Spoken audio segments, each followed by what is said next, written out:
Hello, greetings from Portugal. I'm sorry there's been such a long gap between the two episodes, but I've been back at work and they put me back full time after COVID. So I've had a lot less time here at home and certainly none to work on the boat. But I've got a couple of days, and so I thought I'd just do a catch-up video to let you guys know where I am and what I'm doing and where I'm going to be in the next few weeks. So, well, the boat's here, it's still on the frame, and the order is progressing. I've ordered these mahogany strips for this to make this stronger, and I can't get, it's 4.6 meters from there up to the end, and so I need to scarf. I've got 4.2 meters, so where I've got my joint here, I need to put a scarf in there to get that, and then put a scarf here, and obviously put the continuous piece of wood on the top, and then I'll scarf the other piece up the front, not too near, probably somewhere up here would be advantageous before it starts bending there, so maybe here, but away from the engine. That's what I want to do. So I've got to figure out a way of scarfing 100 by 20 mil wood. So they recommend 8 times the thickness of the wood, which is 160 mil back, so I'm going to call that 200. And so I've got to come back from there, well, let's say this piece of wood back 200, and scarf that down there, and make it a nice smooth slope on 2 pieces of wood. So that's my current enigma. Any suggestions? I see on other sites, I've seen that they use the plane and they make up a frame which slides down at the right angle, and then you lock your piece of wood in there and then you just plane it down. That's probably the most sensible, but it takes quite a lot of work in figuring out how to make the jig to hold the electric plane, so that it will go down, because it's not quite the width of the wood, so it's got to be able to move both sides. Any suggestions? I'm going to be thinking about that one. But as soon as I get my piece of wood, my mahogany, then I can start doing that. I've got all the measurements done. The curve is actually really nice down to the stem section there. Very happy with all of that. So the next bit is to start cutting in some longitudinals, which I can do on all of these pieces. It goes all the way through the transom, and then I can add the end pieces once I've got my longitudinals on. So I want to make a nice clean cut. I've got, I think it's, where is it here? Here it is, 30 by 15. That's my longitudinals. So I need a piece, something to cut. I suppose I could mark it and then just cut with a saw, and then just multiple saws, and then perhaps use a chisel to knock that, to make that flat.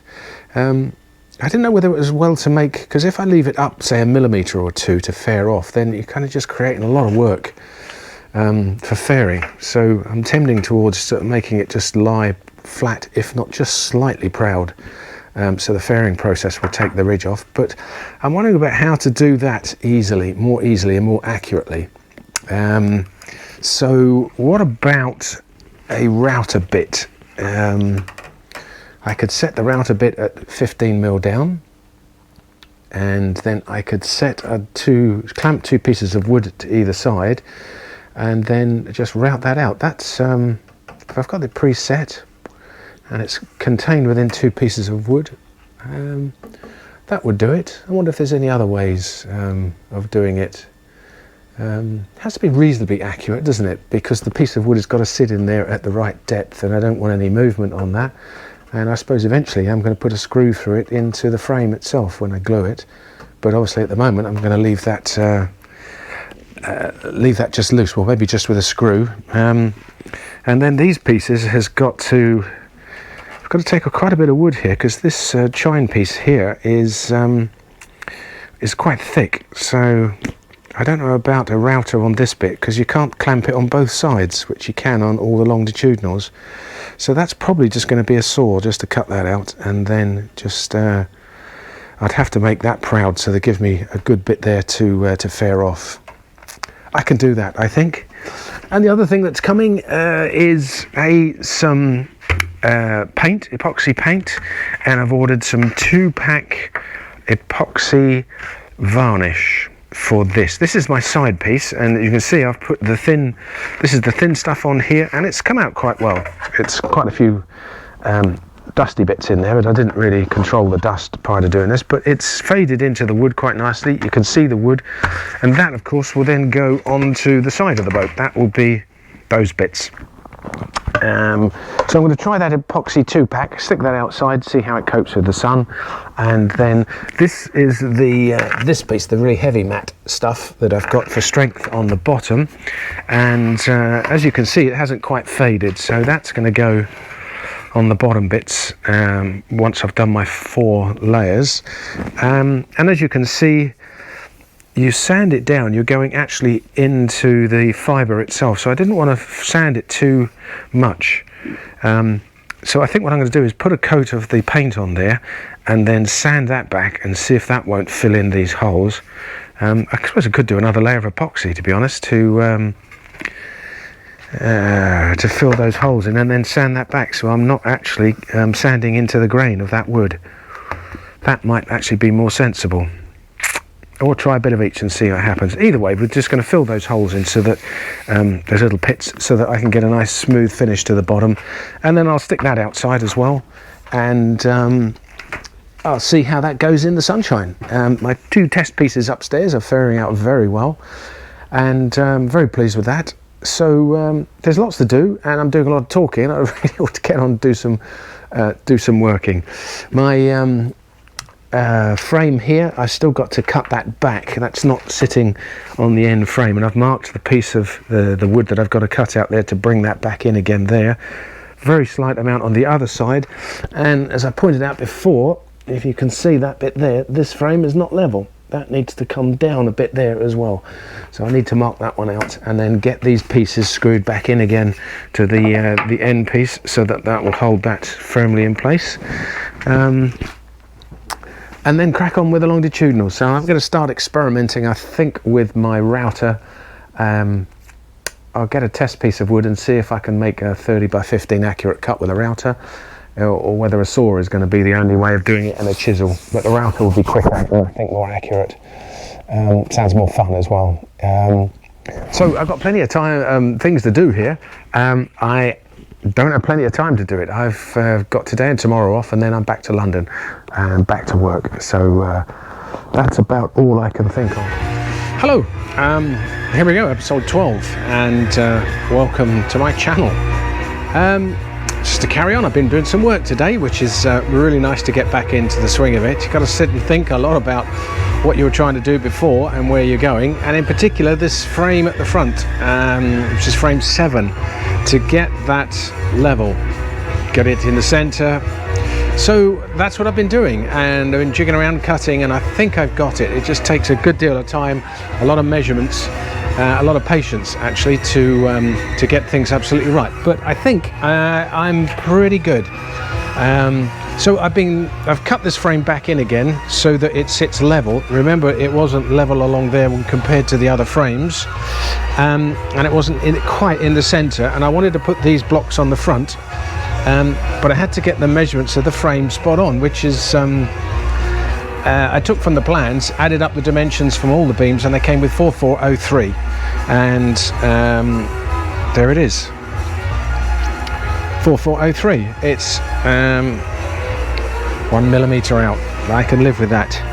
So I took the kill plank off and I put it underneath here just to get a view along there to see whether my floors were straight, and I think you can see there is a very slight kink down there about frame 2 or 3, which looks to me like, I mean, it's millimeters out, but it's pretty much bang on, I would say. So I can put that back on the top, and I've measured this across the top with my my spirit level, and now that's pretty much bang in the middle. And as you look down those frames there, the floor is going to be flat, and that's fantastic. So I've screwed these into the end of the the motor stringers. This one has got a slight gap there, 3mm, so there's a filler piece here on that piece of wood, and all I'm going to do is take 3mm off that piece of wood and push that end bracket in so it touches the frame, and then that's going to be spot on. So this is bang on upright. All the frames seem to be, I'm pretty pleased actually, they're pretty good. And then I'm going to put the nose cone back on, the stem section, attach it there, check out some of the levels there, but then I'm going to start cutting in some of the longitudinals. So yeah, pretty good couple of hours progress to do that. I shall crack on. So today's problem is to cut longitudinals, or cut the slots for the longitudinals in here. I'm looking for a reasonably fast and reasonably accurate way of doing it, and then my 30 by 15 pieces of wood will just simply lie in there, then I can screw them in, and I think we need 4, so I've yet to mark them out to strengthen it along here, 4 on either side. So decided that probably the best way to go, or route to go, is with a router or a router, and this is what I've made. So I've cut a slot because this is my 30mm slot roughly, and a little bit wider just because the router is going to be guided by either sides, but that's the piece of wood I want to cut in, and there's roughly the dimensions of what I want to cut. So here's my handheld router, and then what I've done is to separate these two here enough so that this will move, and then that cutter down there will move 30mm, and I've obviously set the distance to 15mm down. You can see it's just touching that side there, but it will cut that, so that's not a problem. Will it work? Why have I done it like this? Because if you did it like this, you see, you've got no longitudinal stability with a router. It's fine when you're fully on there and stuff, but you can easily tip that, and once you tip that, you're getting that piece there will dip down, and it will cut deeper than you want it to do. So by putting on this piece of plywood, I'm hoping that will keep me stable, and then I've got enough width here with that slot cut to a minimum to move that across and keep it stable laterally as well as longitudinally. And then what I've done is I've replicated the same at the other end so that I can strap this on with some G-clamps onto the frames, and then I can cut 2 at a time. So this is my test piece of wood. Oh dear. Enough talking, time to get doing. So I'll just put the camera down for a minute and I'll cut this and come back. Okay, and 30 seconds later, there it is, noisy as hell. It's a little bit of burring on both sides. I guess I need to try, do I get my piece of wood in there? Yes, the wood fits. Probably a little bit of play, isn't there, on there? So these boards need to be set in, I'm in 1mm. Depth wise, that's not looking too bad, is it? If I take that clamp off, take my jigsaw off, I need to set this out here because that is screwed in there. Sorry, that's just screwed in there, so I can't move that just for the minute. I think I need to just set it down a little bit because that's a bit too proud.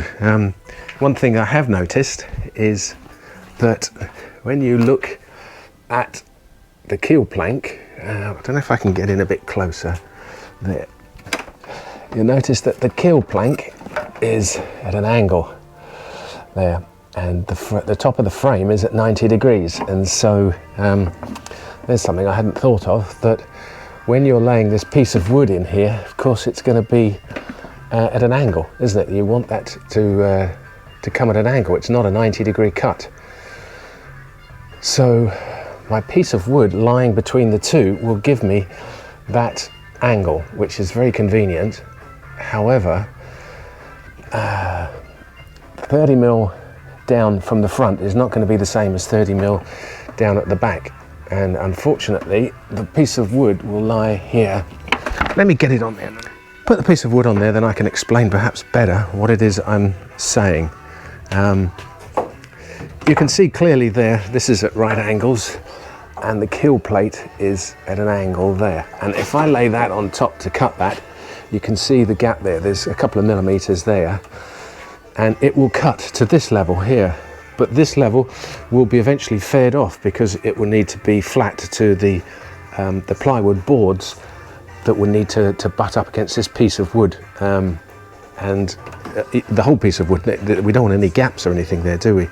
So my 30mm there is not correct. I want 30mm from there because this bit is going to disappear. So I need another couple of millimeters deeper to make that right, and then it's got to lay flush with this edge, not this edge, which I hadn't thought of. But now that I know, so I need to adjust this and try another test piece, and I might set this at an angle on my jig, and I think that would be the way to do it. Set it at a slight angle and just get the depth absolutely right. I just need to know that angle there of the keel plate. Good grief. Nothing's easy, is it? Okay, so second go, I adjusted the depth of my cutter blade down a couple of millimeters.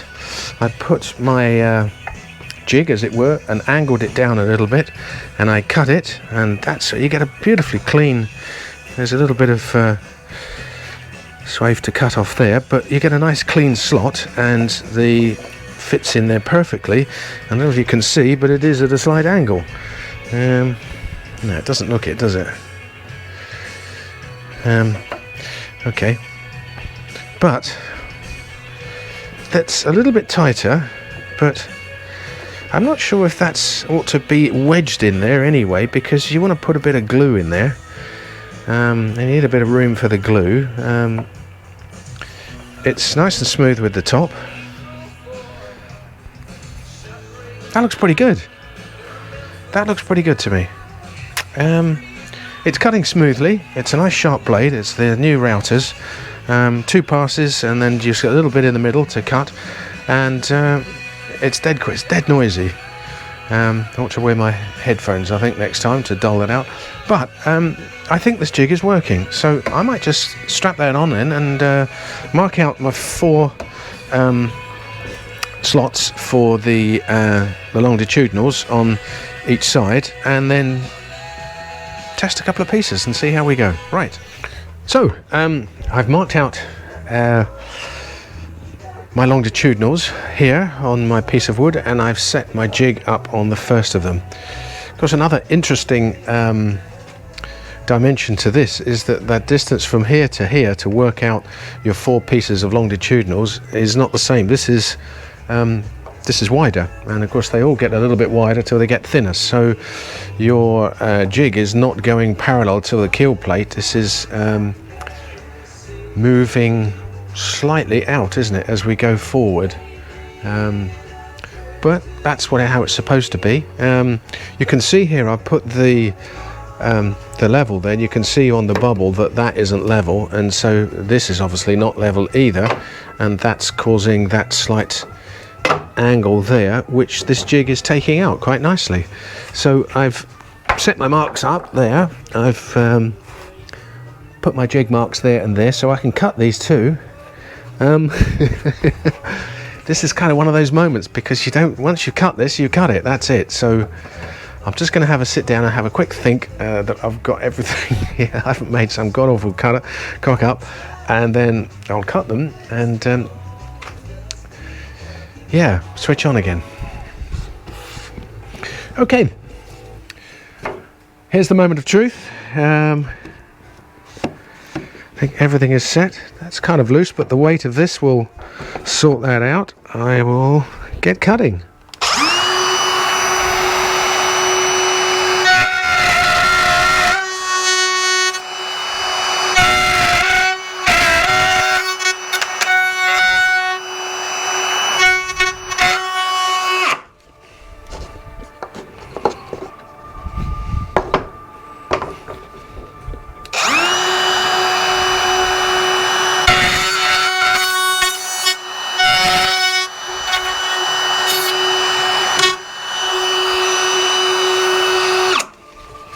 cuts incredibly easily. That's quite a bit tighter this time, and that's a bit weird because I haven't actually changed anything. Yeah. Let's just see if that is in fact tight.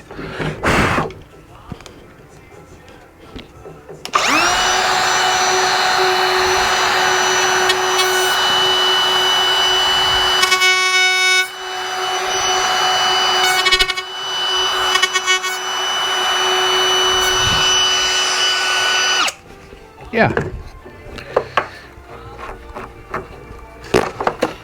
Not quite sure what's happening there, but let's do the other one. And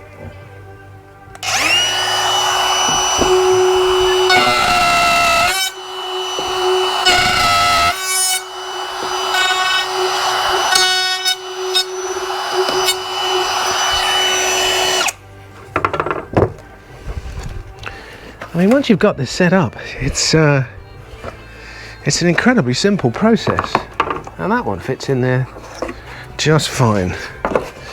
Not quite sure what's happened to this one, or why that hasn't worked.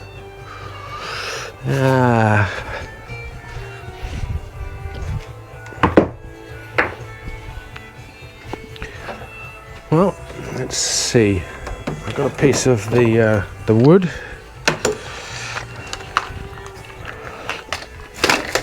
If I remove this,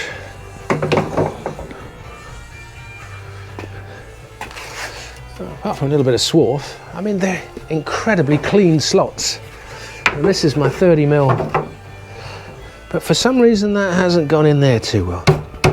It's tight.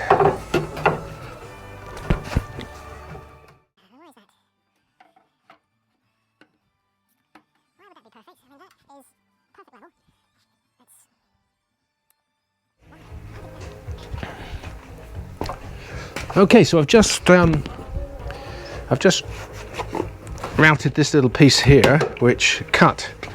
It was biting into wood, so there's definitely a slight difference in the width there on my jig. So I suspect this time the piece of wood. Oh, look at that! Perfect. That is pretty much flush. Yes, guys, I've cracked that one. That's, I think, how I'll do that. There's just a little bit of, it takes the edge of that off there.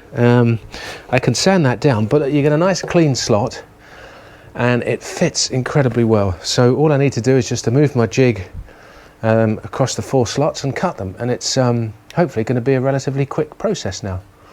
Good success on that, I think. So what I've done is to just open up the width of my guide pieces here by, I drew a pencil line. It's literally 1 millimeter this end, and I kept the screw in that end so it revolved, if you sort of mean, there, and just moved the 2 screws here, and then I could have reattached that. Now it's just a simple question of lining up my 2 slots between the 2 pencil lines here I've drawn for my next longitudinal, clamping it, routing it. Let's see if the practice is as simple as the words.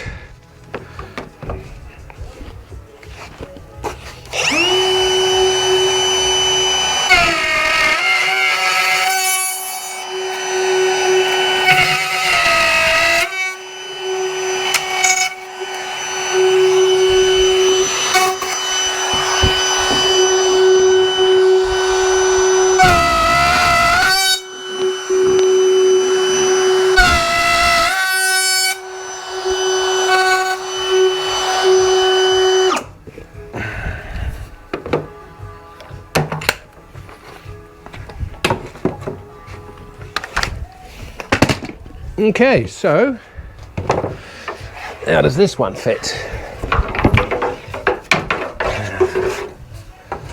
Good there. Still tight this end. Okay, I still got to open that up just a little bit more, I think. Yep, okay. Trial and error, I think is the word.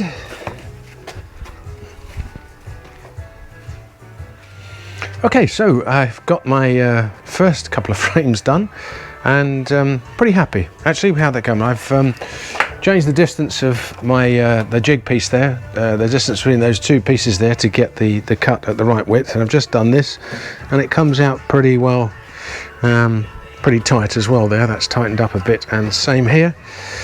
A little bump there, I don't know where that's come from, but that will fare out, I guess.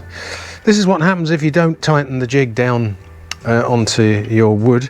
Then as you bring the router, it slips and you get a little bit like that. So small cock up, but hey, the rest have all gone in okay and all fit perfectly.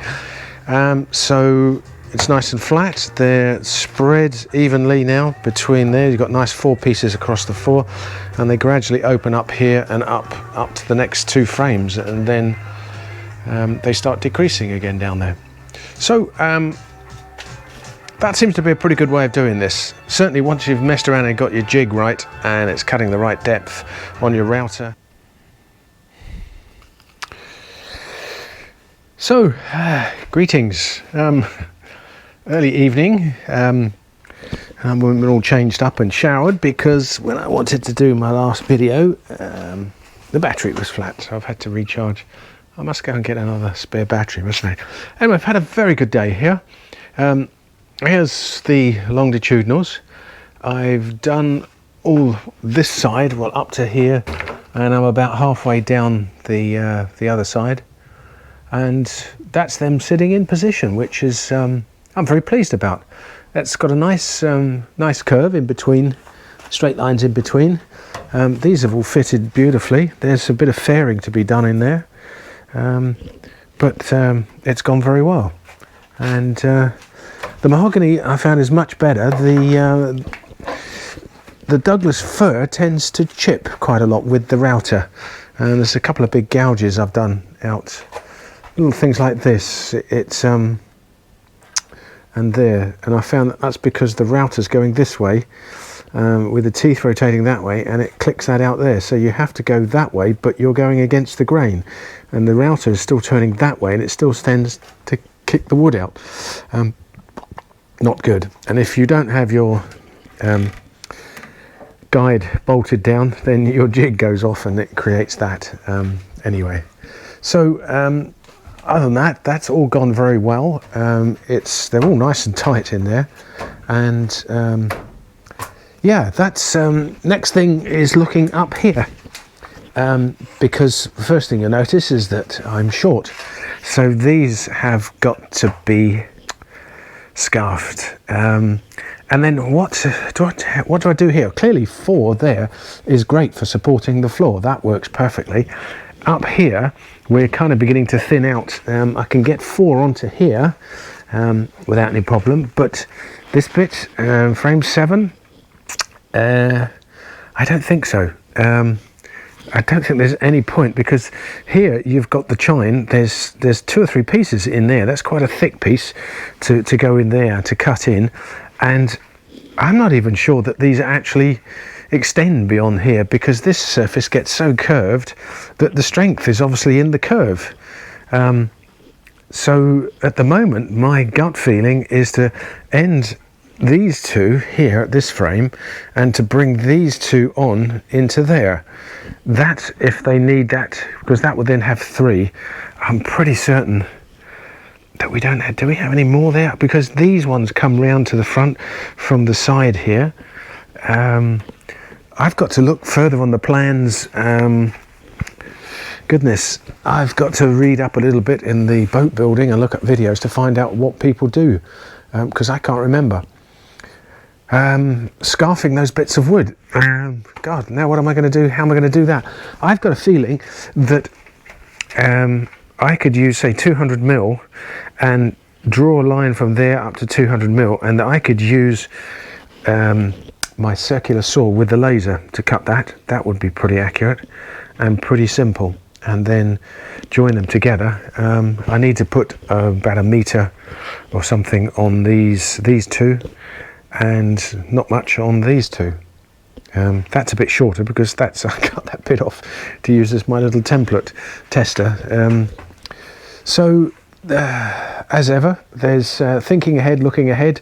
You see more problems, and there's more work, lots of scarfing to do on all of these joints. And but overall, that was a very pleasing day. That fitted very well. I can come back and do the other side now next week so I've got to go to work tomorrow, so there'll be a gap. And this video will be a little bit kind of disjointed and weird, I think, because when I started this off, I was just going to have a quick video about what I was doing here and the kill plate and scarfing and stuff, and sorry, I hadn't done much work because I've been at work for the last few weeks. And then I've got this enough material now to put out an episode, I think. So I might just edit those front bits out. If it all sounds a bit googly at the beginning, then that is why. And then I'll put this together as episode 12 and then get that one off because I'm going to be another week, and then when I come back I can finish the other side and do some scarfing, so we can do a bit of a video about how the scarfing of those bits again. Hopefully my mahogany kill plates will come, in which case I can scarf them and get those fitted, which would be really nice. And so there's plenty to do. There's no reason to sit around. And then once these bits, the bottom bits are done, I've got the two chines to put in. This is not a bad idea to do this one, because that then holds all of the frames in the upright position. I mean, these will to an extent, but these are not fixed, so the frames are still free to move, albeit that they're rock solid at the moment. And then you've got to bring them round and put them into the front section. And it's all kind of chomping along at a great rate. It's amazing how quickly things change. And now with these stringers on the bottom of the boat, once that's done, you've got to do the fairing. I mean, there's a bit of work, but then, gosh, I mean, the plywooding, the bottom of the boat, and that really does need a new garage and a proper place to do all of this, because this I can't do, because then that's the bit that means I can't take the boat apart, whereas at the moment it's not screwed in and I can pull it apart to put it in its bigger garage. A bit more room would be really good. I mean, you can see here I can cut these sides, the stringers down here, okay, but I've got bugger all room around the other, so I'm thinking to do this side and then pull the whole frame over a metre or something to expose that side, so I can get at that one and just accept that I haven't got much room. So that's the plan. Any comments? Scarfing those planks, these little 30 by 15s or the 100 by 20. I think by the circular saw would probably do it, but not the 100 by 20s. They've got to be scarfed from 20 down to nothing over about 200 mil. And a circular saw is not going to be deep enough to cut 100 mil deep. So I'm still not sure how to do that. So I shall go and read up the books and then see if I can find out what people think. But any comments would be greatly appreciated. Thank you for subscribing, and I hope you enjoy. I hope this is informative. If you want to build a boat, I get a lot of comments of people that want to build, and this is sort of egging them on, particularly guys with not much room.